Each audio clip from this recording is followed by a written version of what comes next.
Hello everyone, welcome to the channel of KV Teachers Guild. Students, this is 6th and final sample question paper of class 9th maths.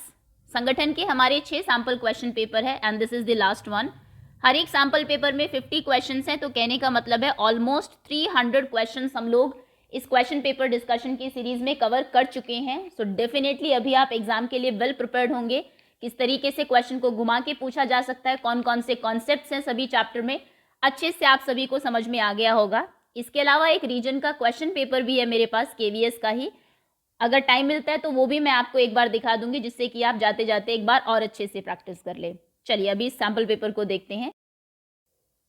The marks obtained by 17 students in a mathematics test out of 100 are given below.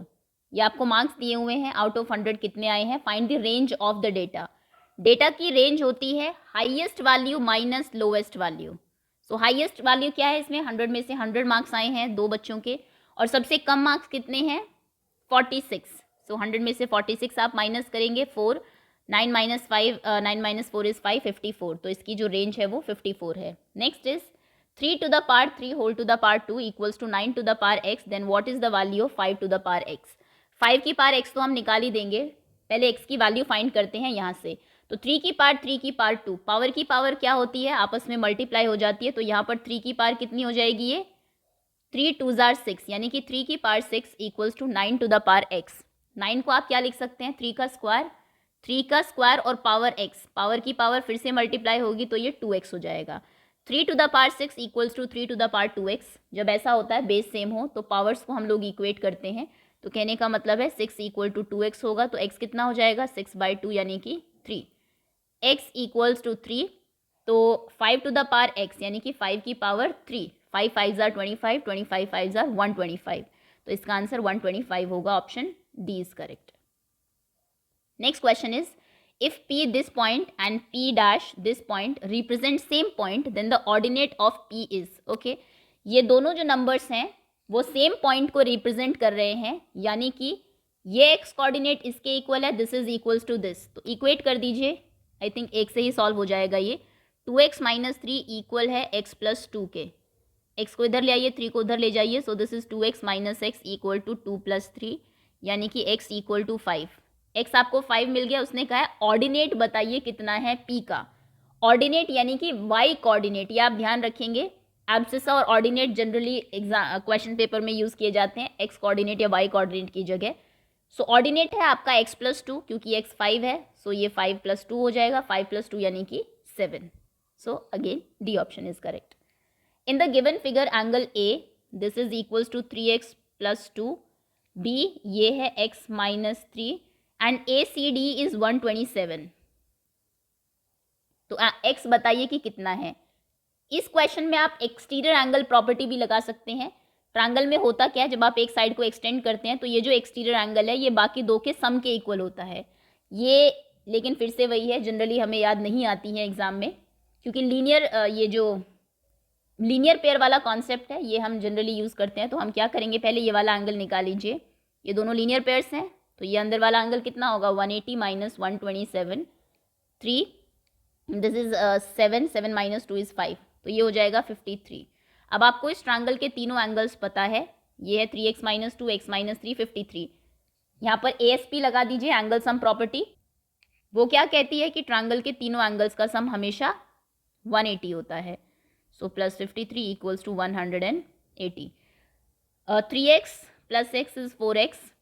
then 53 plus 2 is 55. 55 minus 3 is 52. so उधर ले जाइए right hand side में, ये हो जाएगा 180 minus 52. This is 8 and 7 minus 5 is 2, 128. 4 denominator में आ जाएगा तो x होगा 128/4. 4 3s are 12, 4 2s are 8. x की वैल्यू है 32, यानी कि बी ऑप्शन सही है. Next is find the value of 4 root 12, 12 root 27. ऐसे कई क्वेश्चन हमने पहले भी किए हैं. इसमें करना क्या होता है, रूट के अंदर जो नंबर है उनमें से कुछ नंबर्स रूट के बाहर आ सकते हैं. 12 देखिए 16 होता तो सीधा 4 बन जाता. रूट 12 कुछ होगा नहीं, मतलब ये रैशनल ही है क्योंकि 12 किसी का स्क्वायर नहीं होता. लेकिन इसके अंदर जब आप फैक्टर करेंगे 12 के तो कुछ एक नंबर है जो रूट से बाहर आपको मिल जाएंगे. 2 6 are 12, 2 3 are 6, 3 1 is 3. रूट के बाहर कैसे आते हैं नंबर? जब पेयर बन जाता है। तो यहाँ से 2 रूट के बाहर आ जाएगा, 3 रूट में रह जाएगा, तो 12 को आप 2√3 लिख सकते हैं। तो ये हो जाएगा 4 इंटू √12 था, √12 को आप लिख देंगे 2√3 by 12 as it is into 27 के फैक्टर करिए 9 3 3 3 1, एक 3 बार आ जाएगा, एक रूट में रह जाएगा। सो √3 कैंसिल एंड 4 3s are 12 बस। तो ऊपर बचा हमारा 2 और नीचे 3 into 3 which is 9। So the answer is 2/9, B option is correct. Next is the sides of a triangle are this and this, its area is. बहुत ईजी क्वेश्चन है। 3 4 5, इसमें आप चाहे तो हीरोन लगा सकते हैं, लेकिन अगर आपको जनरली ये पता है बेसिक कि 3 4 5 जो ये है ये ट्रिपलेट्स हैं हमारे, यानी कि ये वाला ट्रायंगल है जिसमें ये 3 है, दिस इज 4, दिस इज 5, इन दोनों के स्क्वायर का सम क्योंकि 5 के इक्वल है। तो आप इसमें हाफ बेस इंटू हाइट भी लगा सकते हैं। 3 2 2s are 4, 3 2s are 6, इसका आंसर 6 है। हीरोन से अगर यूज़ करके आप निकालेंगे तो पहले एस निकालेंगे, एस हो जाएगा तीनों का सम बाई 2, 5 4 9, 9 + 3 12, 12/2 यानी कि 6। फिर एरिया क्या होगा? √6 इंटू 6 - 3 इंटू 6 - 4 इंटू 6 - 5। तो रूट में होगा 6, 6 - 3 is 2, 6 - 4 6 - 3 is 3, 6 - 4 is 2, 6 - 5 is 1। 6 के फैक्टर्स क्या होंगे? 3 इंटू 2 और एक और 3 इंटू 2 है, तो एक 3 बाहर आएगा, एक 2 बाहर आएगा, तो आंसर हो जाएगा 6 centimetre square.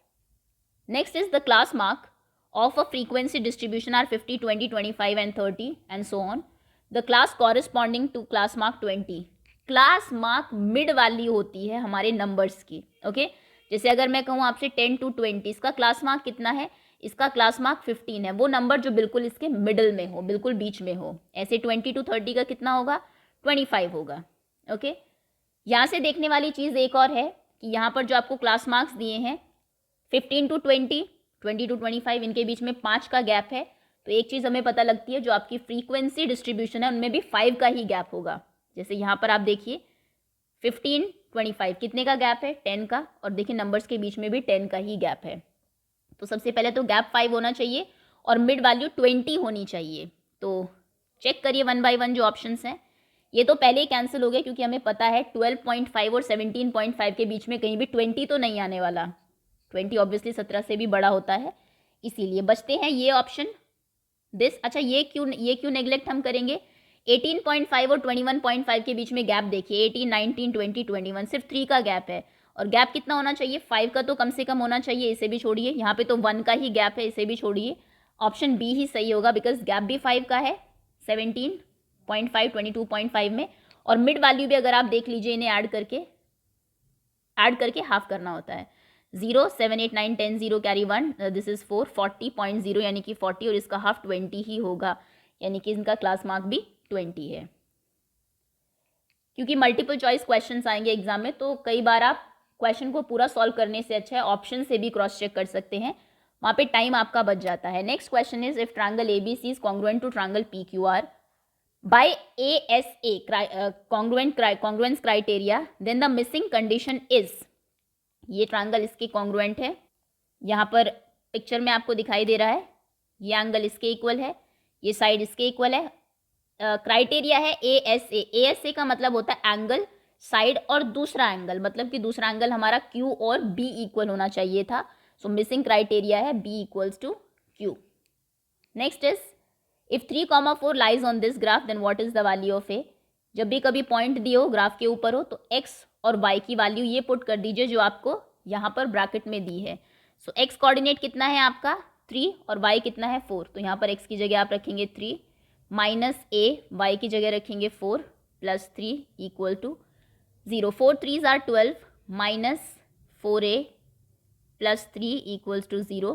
12 plus 3 is 15 equal to 4a। 4a को उधर ले जाइए क्योंकि पॉजिटिव भी हो जाएगा, 15 को लेके जाएंगे तो दोनों तरफ नेगेटिव नंबर्स हो जाएंगे, तो a कितना होगा 15/4, यही आपका आंसर है। So option A is correct 15/4। Next is if one angle of a triangle is more than sum of other 2 angles then the triangle is. एक एंगल बाकी दोनों के सम से ज़्यादा है, तो मान लीजिए ये दोनों 40 40 है, 80 तो तीसरा 80 से भी बड़ा है, तो हमेशा वो कैसा ट्रायंगल होगा, ऑब्ट्यूज एंगल ट्रायंगल होगा, ऑप्शन बी सही है। ओके, ऑब्ट्यूज एंगल ट्रायंगल वो होता है जिसमें कम से कम एक एंगल ऑब्ट्यूज हो। अक्यूट ट्रायंगल्स वो होते हैं जिसमें तीनों एंगल अक्यूट हो, एंड 60 60 60 के मान लीजिए, राइट में तो एक 90 होता ही है। और इक्विलेटरल ट्रायंगल जो है वो, अच्छा इसमें एक 90 होता है तो वो बाकी दोनों के सम के इक्वल ही होता है, क्योंकि ये 90 है, ये दोनों भी 90 ही होंगे, इसने मोर देन बोला है। और इक्विलेटरल होता है इसमें तीनों इक्वल होते हैं। ओके, तो अगर बाकी दोनों के सम से भी बड़ा है तो ऑब्वियसली वो 90 से बड़ा हो जाएगा और वो ऑब्ट्यूज एंगल हो जाएगा और वो ऑब्ट्यूज एंगल ट्रायंगल हो जाएगा। Option B is correct. Next is XYZ is congruent to DEF, which of the following criteria has been used. ये एंगल इसके इक्वल है, ये एंगल इसके इक्वल है, बीच वाली साइड इक्वल है, so angle side angle ASA use हुआ है, B option is correct. Each of the equal side of an isosceles triangle is 13 and base is 24, the area of the triangle is, इसमें वो लगा दीजिए Heron, ये दोनों 13 है, बेस 24 है। ओके, एस निकालेंगे हम, आई थिंक अब आप कर लेंगे। चलिए इसका आंसर आप मुझे बताएंगे सॉल्व करके खुद, क्योंकि इसमें कैलकुलेशन ही है, बाकी कुछ ऐसा है नहीं। Next is the point for which the abscissa and ordinate have different signs will lie in. कौन से क्वाड्रेंट में एब्सिस और ऑर्डिनेट के डिफरेंट साइंस होते हैं। इसमें दोनों पॉजिटिव होते हैं, इसमें दोनों नेगेटिव होते हैं। यहाँ पर abscissa are negative, ordinate positive, abscissa are positive, ordinate negative. उसने डिफरेंट साइन बोला है तो different sign second and fourth quadrant में होते हैं, D option is correct. 7.5 bar can be expressed in the form of P by Q। 7.5 bar यानी कि 7.5555 point, जो बार है वो एक नंबर के ऊपर है तो हम 10 से मल्टीप्लाई करेंगे दोनों साइड। 10x इक्वल्स टू, इधर पॉइंट एक पीछे जाएगा तो ये 5 आगे आ जाएगा, 75.555 हो जाएगा।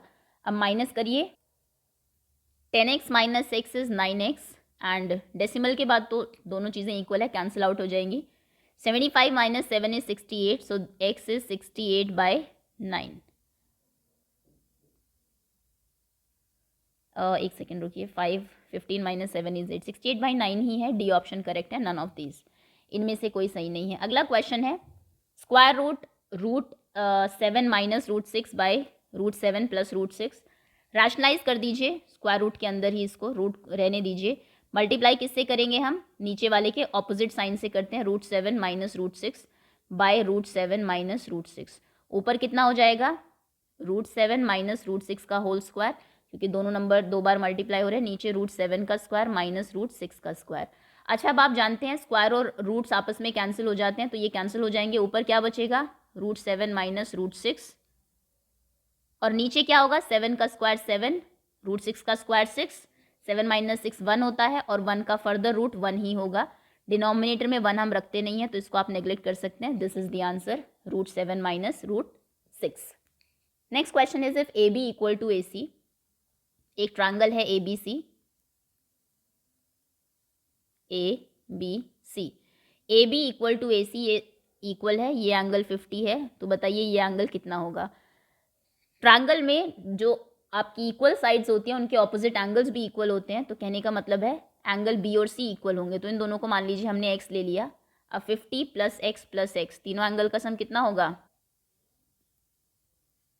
x plus x is 2x, 50 minus करेंगे, 180 minus 150 is 130, so x equal to 130/2 यानी कि 65, 2 6 आर 12, 5 आर 10, सो 65, यानी कि ये वाला भी एंगल भी 65 है, ये भी 65 है। Option C is correct.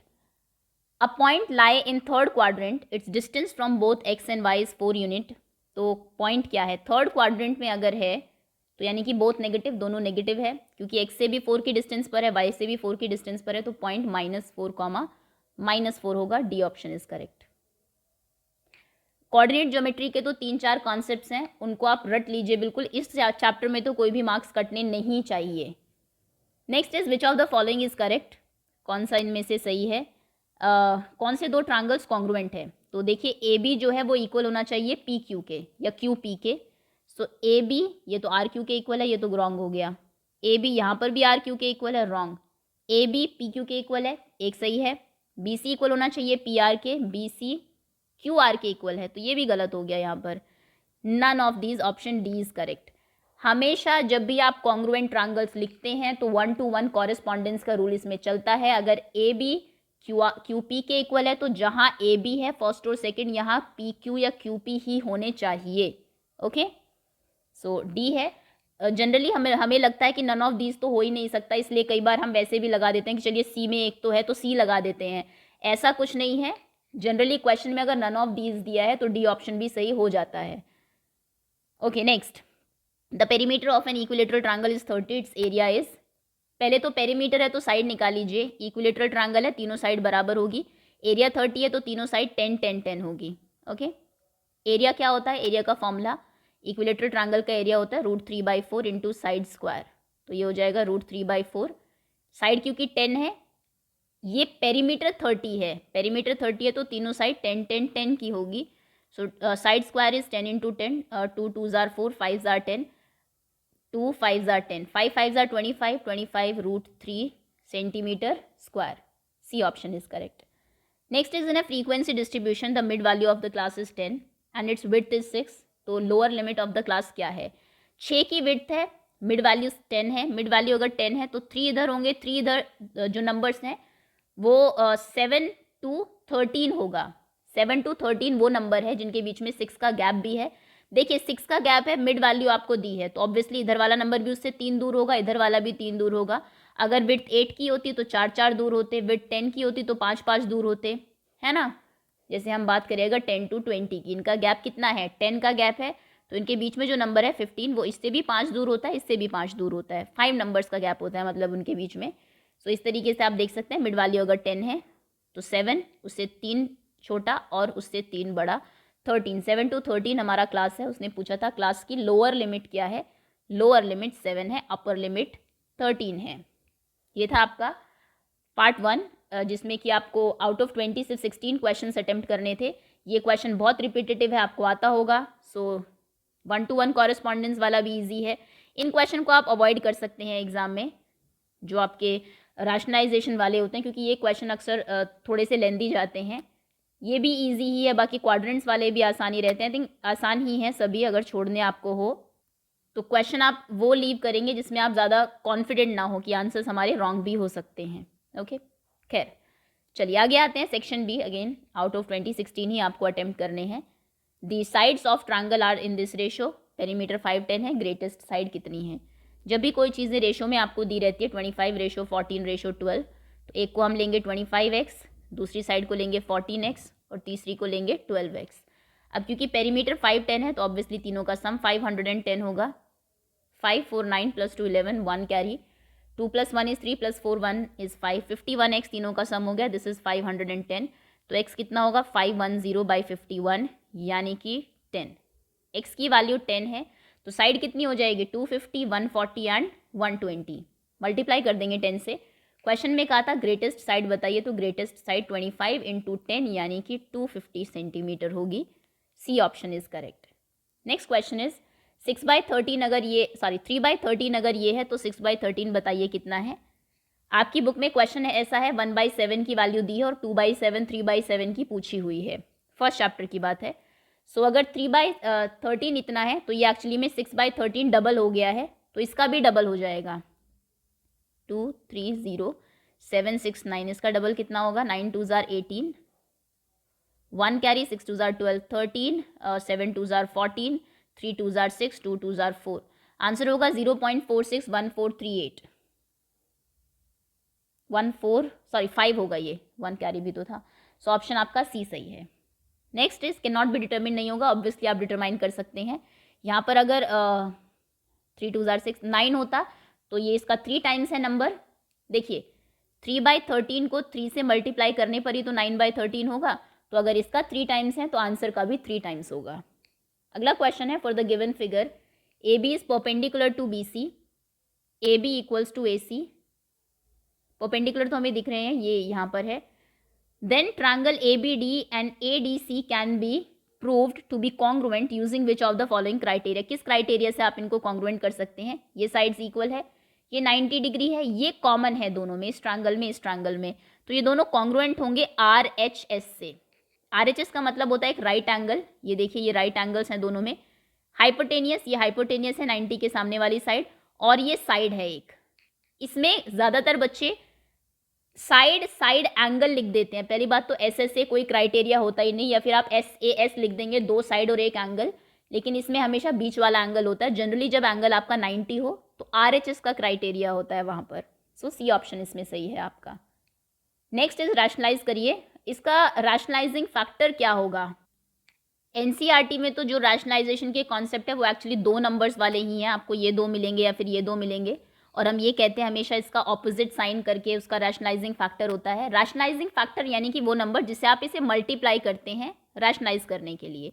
लेकिन अगर 3 नंबर है, डिनोमिनेटर ऑफ 3 को कैसे रैशनलाइज करते हैं, इसमें आप लोग इनका पेयर बना लेते हो फर्स्ट 2 नंबर्स का जो पॉजिटिव है और लास्ट नंबर को अलग रखते हो। अब ये किससे मल्टीप्लाई होगा, √7 + √5 + 2 √3 से।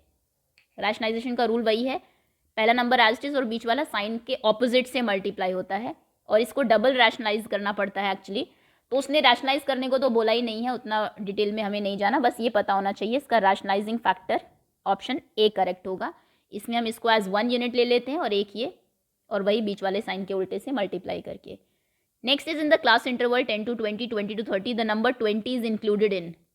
ये जनरल सी चीज़ है, जब आप 10 to 20, 20 to 30 लिखते हैं, अगर मान लीजिए 20 नंबर आ गया तो आप उसका टेलीमार्क यहाँ लगाएंगे या आगे, तो इसमें हमेशा जो नंबर है 20 एक्सक्लूडेड होता है। जैसे मान लो किसी बच्चे के 20 नंबर आ गए, तो अब दोनों जगह 20 है, तो कहते हैं ना कि फ़ायदा बच्चे का होना चाहिए, भाई पिछले उसमें क्यों रख रहे हो, उसको आगे ही भेजना है आपको हमेशा। तो आप ध्यान रखेंगे नंबर जो है अगर 20 है तो वो हमेशा नेक्स्ट उसमें शिफ्ट होता है, तो ये 20 to 30 में जाएगा। ये ऑप्शन सही है आपका B. Next is √7 + √6 / √7 - √6 = a + b √42, तो a by b कितना होगा, रैशनलाइज कर लेते हैं सबसे पहले तो। √7 + √6 / √7 - √6 मल्टीप्लाई करेंगे √7 + √6 से, ये इसका रैशनलाइजिंग फैक्टर है, बाय √7 + √6। ऊपर हो जाएगा √7 + √6 का होल स्क्वायर, क्योंकि दोनों नंबर बिल्कुल ही सेम है, और नीचे क्या होगा a - b, a + b, यानी कि a² - b²। ऊपर a + b होल स्क्वायर लगाइए, ये हो जाएगा a² + b² + 2ab, और नीचे a का स्क्वायर, √7 का स्क्वायर 7, √6 का स्क्वायर 6, 7 - 6 1 होगा, डिनोमिनेटर में 1 गायब हो जाता है, हम देखते ही नहीं है तो ये तो गया। √7 का स्क्वायर 7 होता है, रूट के किसी नंबर का स्क्वायर में रूट और स्क्वायर कैंसिल हो जाते हैं, सिर्फ नंबर ही बचता है। √6 का square 6 and 2, 7 6 are 42, 7 + 6 is 13 + 2 √42। Okay, ये हमारा है, उसने कहा है ये a + b √42 के इक्वल है, a + b √42। अब अगर इन दोनों को आप कंपेयर करते हो तो a और b क्या मिलता है आपको, a है 13 और b है 2, सो उसने a by b पूछा है, सो ये 13/2 हो जाएगा, ऑप्शन बी सही है। Next is which of the following can be expressed as 0.1375, इनमें से आप कैसे इसको लिख सकते हैं। सो जब भी आपको डेसिमल हटाना होता है तो आई थिंक ये शॉर्टेस्ट फॉर्म में जाएगा, चलिए ठीक है, जब भी आपको डेसिमल हटाना होता है तो आप 1375 लिखेंगे एंड डिवाइडेड बाय 1 के पीछे 1 2 3 4 जीरोज, 1 2 3 4 4 जीरो, यानी कि डिवाइड बाय 10,000 करेंगे। अब इसको थोड़ा सा आपको शॉर्टेस्ट फॉर्म में ले जाना पड़ेगा, सो इसको पहले आप 5 से कैंसिल करेंगे, आई थिंक 3 से भी ये हो जाएगा, 3 4 4 + 5 is 9 7, नहीं 3 से नहीं होगा, 5 से कैंसिल आउट होता जाएगा। उसके बाद शॉर्टेस्ट फॉर्म देख लीजिएगा चारों में से जो भी हो। Next question is if the coordinate of the point P and Q are this and this, then what is the value of y coordinate of P - y coordinate of Q। ये तो बहुत ईजी है, P का y coordinate क्या है, P point का -3, Q का y coordinate क्या है 5, तो P का y कोऑर्डिनेट माइनस Q का y कोऑर्डिनेट यानी कि 5, तो -3 - 5 कितना हो जाएगा, -8, ऑप्शन सी करेक्ट है। नेक्स्ट इज x + 2, 4 = 5, y - 2, तो x और y की वैल्यू बताइए।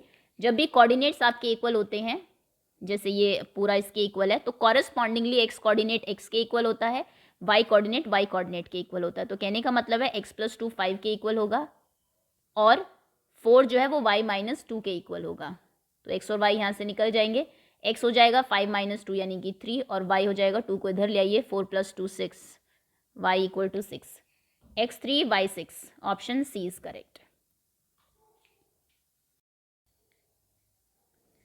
2 equals to minus y can be expressed in the form of a x plus b y plus c. ये linear equation in two variables की standard form है। तो सबसे पहले तो इक्वल टू में हमेशा जीरो होना चाहिए, जो भी है राइट हैंड साइड में उसको लेफ्ट हैंड साइड ले आइए। सो जैसे ये माइनस वाई है उधर जाएगा तो प्लस वाई हो जाएगा वाई, एंड टू वहीं पर है तो ये प्लस टू रहेगा इक्वल टू ज़ीरो। अब समथिंग एक्स प्लस कोई कांस्टेंट इंटू वाई, क्योंकि एक्स यहाँ पर है ही नहीं, जो वेरिएबल आपका होता नहीं उसको हम जीरो इंटू एक्स लिख देते हैं, प्लस वाई है लेकिन इसके आगे कुछ नहीं है, जिसके आगे कुछ नहीं होता उसका को हमेशा वन होता है। So one Y plus two equal to zero, ये इसकी स्टैंडर्ड फॉर्म है, यानी कि ऑप्शन आपका प्लस टू, ऑप्शन आपका डी सही है। Next question is a group frequency table with class interval of equal size using 250 to 270 not included in this interval as one of the class interval is constructed for the following data। इस data के लिए इस तरीके से आपने class intervals लेके एक पूरी टेबल बनाई है। तो बताइए 310 एंड 330 की फ्रीक्वेंसी कितनी होगी। तो आपको देखना है कौन से नंबर्स हैं, कितने नंबर्स हैं इसमें जो कि इस क्लास इंटरवल के बीच में आएंगे। 310 एंड 330। 310 ऑब्वियसली ये आप जानते हैं कि जो आप क्लास फ्रीक्वेंसी लिखते हैं उसमें ये नंबर इंक्लूडेड होता है, अपर लिमिट इंक्लूडेड नहीं होती है। 330 इसमें नहीं आएगा लेकिन 310 आएगा। सो 310 2 3 4 देन 5, 330 नहीं होगा, 6, आई थिंक 6 ही है। So option C is correct. Next, cost of table is ₹100 more than cost of 3 chairs. Table की जो कॉस्ट है वो चेयर्स 3 चेयर की कॉस्ट से भी 100 ज़्यादा है। तो इस स्टेटमेंट को आपको लिखना है, टेबल की कॉस्ट x लेनी है, चेयर्स की कॉस्ट y लेनी है। तो देखिए टेबल इक्वल है 3 चेयर के कॉस्ट प्लस 100, तो 3 चेयर्स की कॉस्ट कितनी हो जाएगी 3y, और उससे भी 100 ज़्यादा यानी कि plus 100। So left hand side में सबको ले आइए, x माइनस 3y, 100 भी माइनस हो जाएगा इक्वल टू 0। ये आपकी स्टैंडर्ड फॉर्म होगी, D option is correct. If angle this and this are complementary angles find the value of x। Complementary angles वो होते हैं जिनका सम 90 होता है। सो इन दोनों का सम 90 कर दीजिए, x की वैल्यू मिल जाएगी आपको plus x minus 5 equal to 90। 2x plus x is 3x, minus 10 minus 5 is minus 15 equal to 90। ये उधर जाएगा तो प्लस हो जाएगा। सो 3x इक्वल टू 90 प्लस 15 यानी कि 105। x equal to 105 by 3, 3 3s are 9, 15 3 5s are 15। So x equal to 35, option A is correct. Next is which of the following statement is correct. यहाँ पर आपको दो ट्रायंगल्स, एक quadrilateral दिया है जिसको दो ट्रायंगल्स में डिवाइड किया है। तो बताइए कौन से ट्रायंगल्स इक्वल है, कॉन्ग्रुएंट है। तो यहाँ पर लाइंस देख लीजिए, सबसे पहले डी बी इक्वल होना चाहिए, ये साइड इसके इक्वल है ए सी के, डी बी इक्वल ए सी, कॉरस्पॉन्डेंस से देख लीजिए डी बी ए सी, ठीक है। उसके बाद ए बी डी सी के इक्वल होना चाहिए, ए बी डी सी बिल्कुल सही है। एंगल सी एंगल बी के इक्वल होना चाहिए, सी और बी सेंटर में है, ये भी बिल्कुल सही है। तो ऑप्शन आपका ए ही सही है इसमें।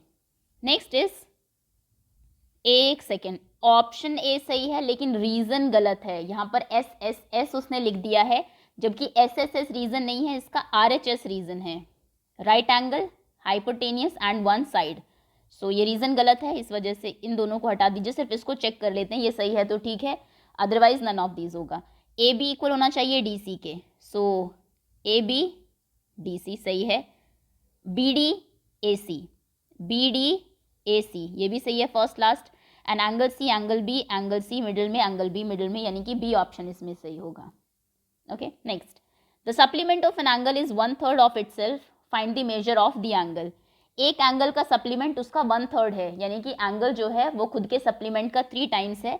तो मान लीजिए एंगल जो है वो x है, सप्लीमेंट ऑफ एंगल इज 1/3, तो उसका सप्लीमेंट कितना हो जाएगा x/3, उसका 1/3। सप्लीमेंट में आप जानते हैं सम 180 होता है, ऐड करके 180 कर दीजिए, 3 एलसीएम हो जाएगा यहाँ पर, ये हो जाएगा 3x plus x equal 180, 3x plus x is 4x equals to 540, so x equal to 540 by 4, 1 is 4, 14 3s are 12, 13 14 20, 5s are 20, 135 degree, B option सही है, ये हमारा एंगल है।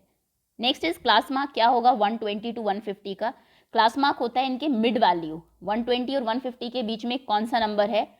अगर जनरली आपको पता लग रहा है तो ठीक है, अदरवाइज ऐड करके हाफ कर दीजिए। सो 0, 5 + 2 is 7 and 1 + 1 is 2, 270/2, 1 is 2, 3 are 6, 5 are 10, 135 इसका क्लास मार्क है, ऑप्शन सी करेक्ट होगा। Next is in the given figure BO and CO are bisects of exterior angle, ये इनके बाइसेक्ट है, मतलब जितना ये है उतना ही ये है, ये दोनों भी इक्वल है। If angle BOC is 68 find angle A, ये आपको बताना है कि कितना होगा। सबसे पहले हम ये वाला ट्रायंगल देखेंगे, इसमें अगर ये एंगल 68 है तो इन दोनों का सम कितना होगा। ट्रायंगल के तीनों एंगल्स का सम 180 होता है, सो इन दोनों का सम हो जाएगा 180 - 68 टू 112, यानी कि इन दोनों का सम 112 है। अब हम जानते हैं ये जो एंगल है ये इस पूरे का हाफ है, सिमिलरली ये एंगल भी इस पूरे का हाफ है। सो अगर ये हाफ्स हैं तो ये पूरे एंगल्स कितने हो जाएंगे, ये पूरा angle C exterior angle and B ये हो जाएगा इसका डबल, यानी कि 224। इन दोनों एंगल्स का सम, एंगल ये पूरा एंड ये पूरा, इनका सम है 224। अब हम बात करते हैं इनकी, जो अंदर वाले एंगल्स हैं हमारे, ये प्लस ये एंगल हमारा 180 है एंगल, और ये प्लस ये वाला एंगल भी हमारा 180 है। कहने का मतलब है इन चारों का सम अगर हम देखें, दिस प्लस ये बाहर वाला एंड दिस प्लस ये बाहर वाला, 180 + 180 इनका सम 360 होगा। सो अगर हम इस एंगल को B नाम देते हैं, XY दे देते हैं, चलिए this is X this is Y suppose करिए।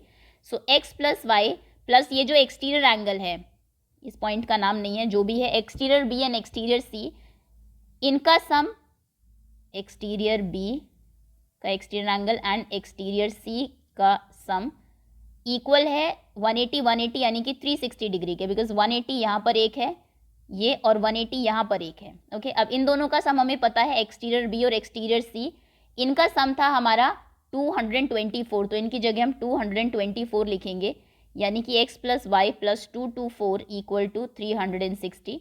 सो x + y कितना हो जाएगा, 360 - 224, 6, दिस इज 5 - 2 is 3 and 1, 136।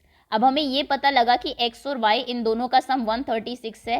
अब तीनों का सम कितना होता है, 180, तो अगर ये दोनों 136 है तो a कितना हो जाएगा, 180 - 136, यानी कि 4 एंड दिस इज 7, 7 - 3 is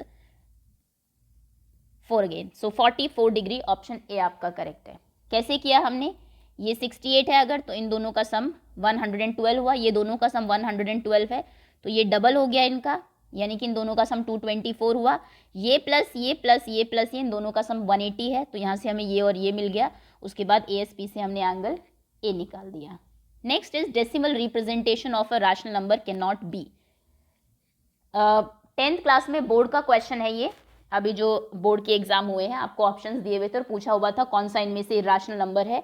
तो ये मैं आपको पहले भी बता चुकी हूँ, नॉन टर्मिनेटिंग नॉन रिपीटिंग जो नंबर्स होते हैं वो हमारे इरेशनल नंबर्स होते हैं। ओके, सो डी ऑप्शन करेक्ट है। इरेशनल नंबर दो ही होते हैं एक्चुअली, रूट में वो नंबर जो किसी का परफेक्ट स्क्वायर नहीं होते, जैसे √2, √3, √4 नहीं, बिकॉज √4 2 हो जाएगा, वो फिर रैशनल हो जाएगा, √5, √6, √7, ये सभी इरेशनल है। और एक ऐसे नंबर जो ना कभी टर्मिनेट होते ना कभी खत्म होते, चलते रहते हैं, एक पैटर्न सा फॉलो कर लेते हैं, ये हमारे दोनों ही इरेशनल होते हैं। Okay, next is in triangle ABC and DEF, AB FD के इक्वल है, AD के इक्वल है, the two triangles will be congruent by SAS axiom if. Okay, एक ट्रायंगल है ABC, एक है DEF, कौन सी साइड इक्वल दी है, ABFD। Okay, angle A angle D, हमें करना है SAS, मतलब साइड एंगल साइड, दो साइड और उनके बीच का एंगल। अब एक साइड और एंगल तो हमें पता है, दूसरी साइड ऑब्वियसली ये होगी क्योंकि बीच का एंगल चाहिए, तो ये वाली साइड एंड ये side, that means AC = DE, option B correct होगा। Next question is in a medical examination of 30 students of class the following blood groups are recorded, ये ब्लड ग्रुप्स हैं बच्चों के A, B, O and AB। Find the ratio of the number of students having blood group A and group B।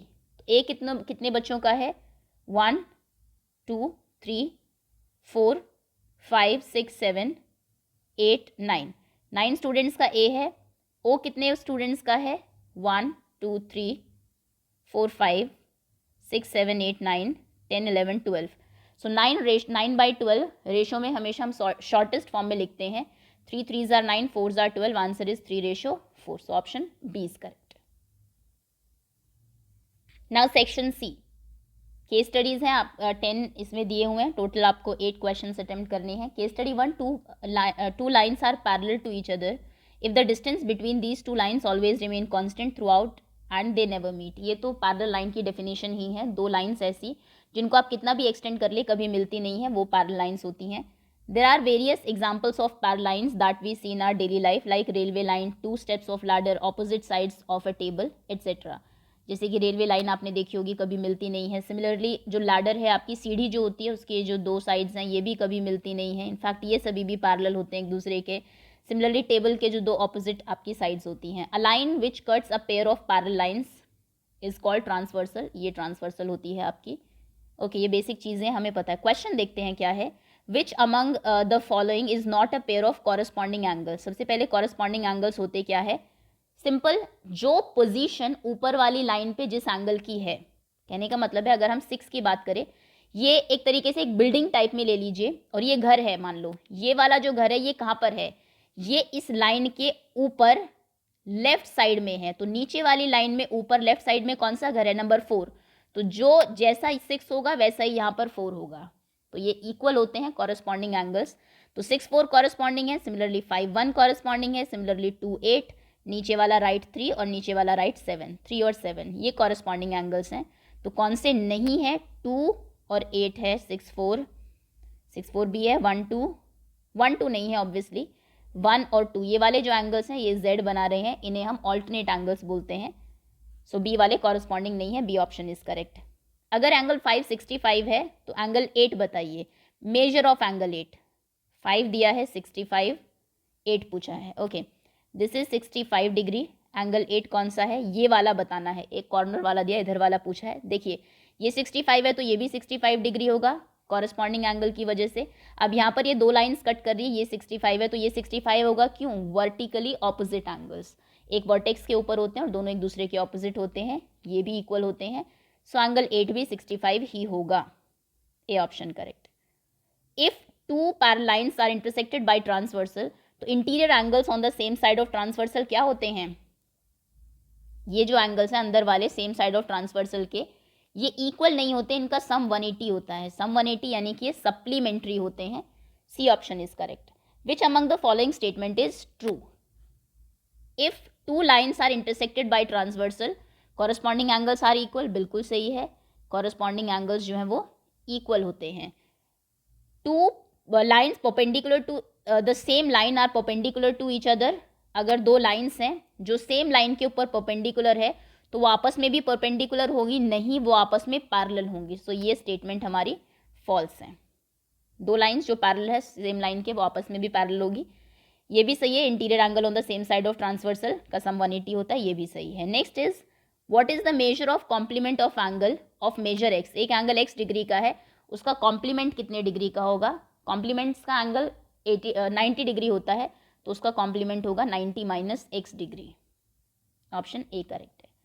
Case study 2. From a shop Sudhir bought 2 books of maths mathematics, 3 books of physics of class 10 for ₹840. Suman ने खरीदी 3 books maths की, 2 books physics की class 10th की ₹900 में.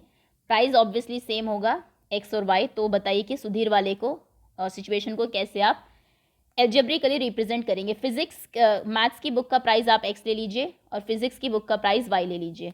अगर maths की book जो है वो x रुपीज़ की है तो 2 मैथ्स की बुक कितने की होंगी, 2x की. 3 फिजिक्स की बुक कितनी होगी, 3y की. और टोटल मिला के दोनों कितने की हैं, 850 की. तो इक्वेशन होगी आपकी 2x + 3y = 850. सुमन का क्या वो बनेगी इक्वेशन. सुमन ने जो बुक्स खरीदी है उसने 3 मैथ्स की बुक खरीदी है. सो 3x हो जाएगा, 2 physics, so 2y and this is equals to 900. Equal to 900. Option B correct है. अगर जो बुक है मैथ्स की वो 200 रुपीज़ है उसका प्राइस, तो फिजिक्स की बुक का प्राइस बताइए. ओके, सुधीर वाली इक्वेशन ले लेते हैं, ये सही थी. 2x + 3y = 850 था हमारा. उसने कहा है मैथ्स की बुक्स यानी कि x की वैल्यू 200 है तो x की जगह 200 रखिए plus 3y equal to 850, this is 400, उधर जाएगा तो माइनस हो जाएगा, 3y इक्वल टू 850 माइनस 400, 450 हो जाएगा, 1 6 3 5 जार 15, 150, तो फिजिक्स की बुक 150 रुपीज़ की होंगी, C option is correct. Next, refer to the situation faced by Sudhir. Sudhir ने जो सिचुएशन फेस की उसको देखिए। अगर फिजिक्स की बुक 200 की है तो मैथ्स की बुक बताइए कितने की होगी। फिजिक्स 200, मैथ्स बताना है। ओके, ये सुधीर वाली इक्वेशन है। फिजिक्स 200 मतलब y की वैल्यू 200 है, so 2x plus 3y equal to 850, 2x plus 3 into 200 equal to 850, 3 2 जार 6, 600 उधर जाएगा माइनस हो जाएगा, सो ये 250 ही बचेगा, 2 1 6 2, 2 जार 4, 5 जार 10, 125। तो फिर मैथ्स की बुक 125 की हो जाएगी। Last question is refer to the situation जो सुमन ने फेस की है। अगर फिजिक्स की बुक 300 की है तो मैथ्स की बुक कितने की होगी। फिजिक्स की बुक 300, उसकी वाली ये इक्वेशन थी सुमन वाली, सो 3x प्लस 2y। फिजिक्स की बुक 300 की है तो y की जगह हम 300 रखेंगे क्योंकि फिजिक्स की बुक हम y की लेके चले थे स्टार्टिंग से। This is equals to 900, 3x 2 3 जार 6, 600 100 उधर जाएगा तो माइनस होगा, 900 माइनस 600 इज 300, x हो जाएगा 100, यानी कि मैथ्स की बुक जो है वो 100 रुपीज़ की है। Option B is correct. Okay, तो ये थे आपके सारे क्वेश्चंस। सभी 6 सैम्पल पेपर्स डिस्कस हम लोग कर चुके हैं। So that's all students, thank you so much for watching and all the best for your exam.